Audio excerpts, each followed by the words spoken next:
All right, friends, good morning. It's time for the hands-free drive to work. Listen, I'm already here this morning, so I got a little jump start this morning, so I'm going to be sitting still for this video. But you can press play while you drive to work. Keep your hands on the wheel, and at the very same time, have a conversation about leading or steering yourself through the weeds of work. This has been awesome. I've loved thinking through this with you. I hope it's been helpful to you.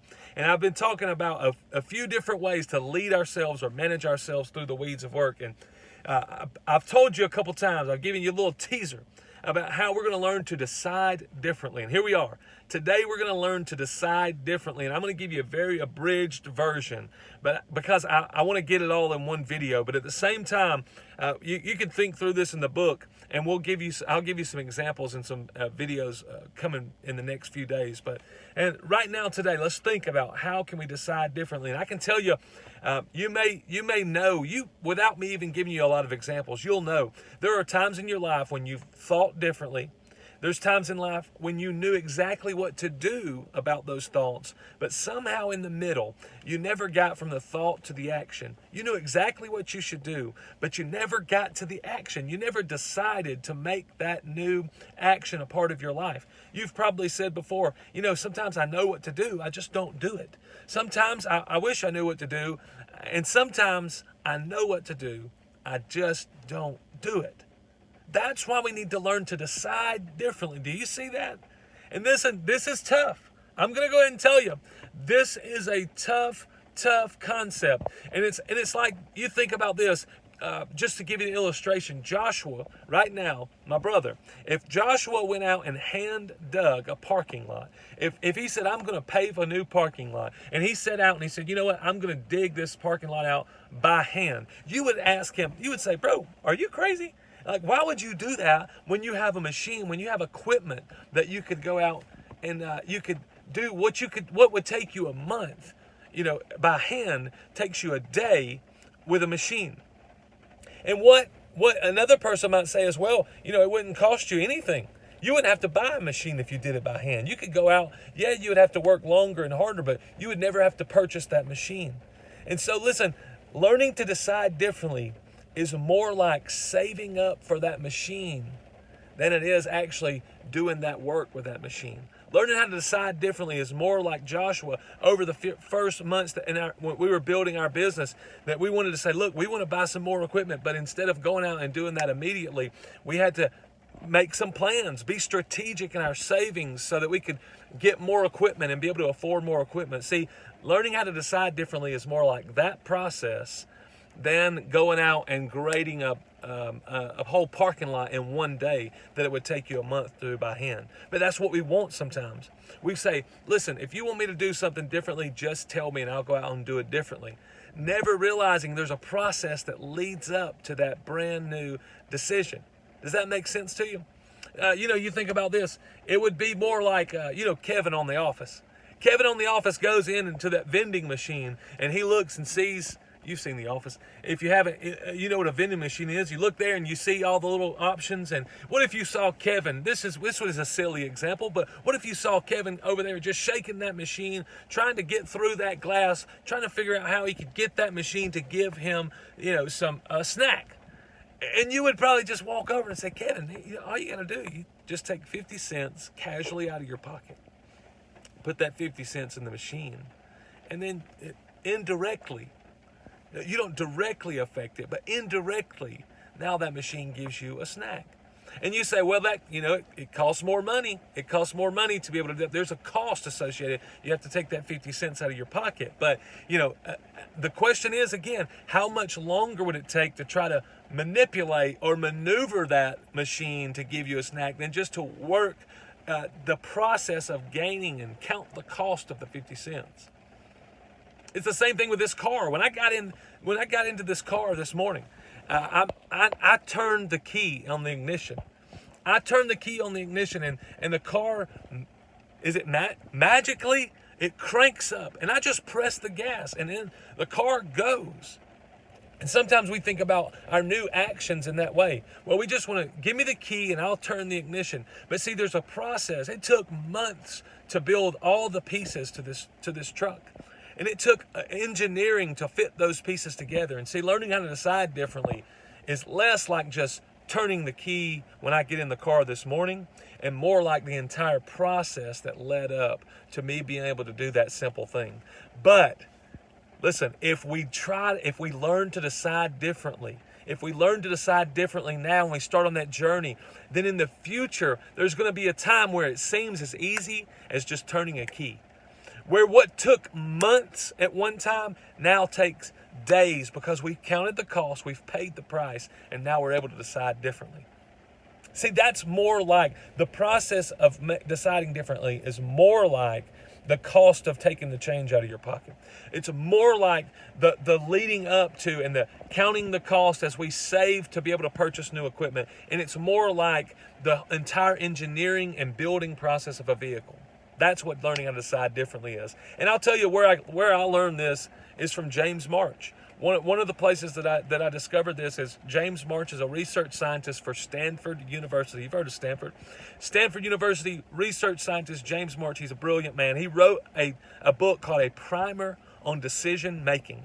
A primer on decision making. A primer is just simply the most basic elements about any subject. So again, a primer on a truck, a primer on a vehicle would be, the key and the ignition. The primer on driving would be turning the key, the steering wheel, how to work the pedals. Now, there's a million other things about driving and how to become skilled in driving, but a primer would tell you the most essential elements that you need to become a driver. So James March wrote a book called A Primer on Decision Making. And in A Primer on Decision Making, James March laid out the most essential and most basic, the most fundamental elements of decision making. And this is what he said about you and me. Not that we choose this. This is something we do without even thinking about it. James March found that we make decisions based on our identity, not necessarily a cost-benefit analysis. Let me tell you what that means. A cost-benefit analysis is just like a pros and cons list. You write down the pros, you write down the cons, and then you look at those pros and cons lists and you decide, okay, which of these decisions is better? Based on this pros and cons list, I'm going to go, left. I'm going to go right. I'm going to take this new opportunity. I'm going to stay right where I am. All those things that you would do in a pros and cons list. And we do make decisions that way. No question. You make decisions that way. I make decisions that way. Everybody does. But James March found that often, without even thinking about it, we make decisions by our identity instead of a cost-benefit analysis. And you think about it, it's because on a moment-by-moment, day-by-day basis, we don't have the time to do a cost-benefit analysis on every single thing we do. We just say, James March said, we don't ask the question, which of these decisions is best? We ask the question, what would someone like me do? What would someone like me do? He says, he's telling us, he's not asking us to think differently now. James March is telling us, you make decisions this way. You right now, you make decisions this way. You do it based on your identity. You say, no, I'm very rational. I always think through every decision I make. Do you really? Do you really? Today, did you think about even pressing play on this video? Did you say, is this going to help me or is this going to hurt me? Maybe you did. Maybe you said, this video is going to be helpful. I don't really want to watch it right now, but I'm still going to go press play because the benefits outweigh the cost, so I'm going to go ahead and do it. But often, a lot of us just say, I just press play because, that's what kind of person I am. I got sent a video, or I try to develop myself on a daily basis, and so I just go and boom, I just press play because of who I am. It's a subtle difference, but there is a massive difference in the way we effect, the way we go out and try to change the way we make decisions. If we realize we're making decisions by this different way of identity rather than the cost-benefit analysis. We don't need to try to create a better cost-benefit analysis, a better rational system. No, what we have to do is indirectly affect our decision-making by changing our identity. We have to indirectly change the way we make decisions by changing our identity. Because look, if we change our identity, now we have a new way that we make decisions automatically and subconsciously. So without even thinking about it, we make different decisions than we did before because we have this new identity. We have to change the way we see ourselves. And listen, what are the building blocks of identity? If I'm going to build a building, I don't go out and build a building. I say, what are the building blocks? I go find concrete and I find bricks. And if there's a new identity we're going to build, we have to say, what are the building blocks of identity? And they are character traits, aren't they? Aren't the building blocks of identity simply the traits that make us who we are? You know, a famous author said that identity is the story that you're telling the world about yourself. The story that you're telling you about yourself, that's my identity. The story that I see me in the world, that's my identity. Another person said identity was that thing, that string of commonality that makes you, no matter which hat you're wearing. No matter if I'm an employee, an employer, if I'm a father, if I'm a brother, I'm all those things to different people maybe.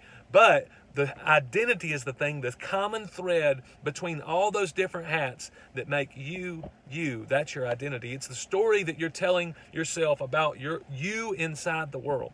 And so what we have to do is learn to change our identity, and then we'll make decisions differently without even having to think about it. But it's a process. It's a process. I told you, it's more like saving up than it's actually doing the thing. It's more like the engineering and processing behind and the hard work it takes to go into creating a vehicle than just turning the key and doing something different today, deciding to do something differently today. We have to start today, though, because if we want to make new decisions, we got to build a new identity. If we're going to build a new identity, then we have to build the building blocks of an identity, which are character traits, new character traits. And from the next few weeks, that's what we're going to talk about. One, what are the kind of character traits that I need? And two, how do you even build new character traits? How do you build new character traits which lead to this new identity from which that you make decisions? And that's what we're going to be talking about. And this is life-changing. This will absolutely change the way that you work. I have no questions about it. There's no hesitancy in me making this promise. If you learn to build new character traits, build a new identity, you will absolutely decide differently in your work. And some of those things that you've always wanted to do, but you just couldn't get yourself in gear. You couldn't manage yourself to be able to act. This is the thing that will change that forever in your life. And then you'll be able to do in a day what would have taken you a month. You'll learn how to do things in a day that would have taken you a month. And people will say, good grief, you just go out and you do it. And you'll be able to chuckle under your breath. You'll say, no, it took a lot of preparation. It took a lot of thinking and a lot of work to get there. But you'll be able to now not just lead yourself through those kind of decisions and then new actions, but now you'll be able to teach somebody else how to do it as well. You'll be able to bring them along when they say, oh, you're just a natural. You just have it. You have a better drive than everybody else. You'll say, no, I just learned how to build a new identity, and it helped me to make new decisions. Incredible. Incredible. Let's do it. Let's do it. Let's take the hard. It's going to be hard. It's going to be hard work. We're going to have to commit to it. It's not something you just come back and dabble in. We're going to have to maybe watch these next few videos a few times, but let's build these new character traits that build a new identity. And we'll be going last to least without even thinking about it. Our productivity and our engagement will soar, maybe for the first time in your life. Hey, thank you so much for listening to the Hands Free Drive to Work. Hope you enjoyed it. Have a killer day.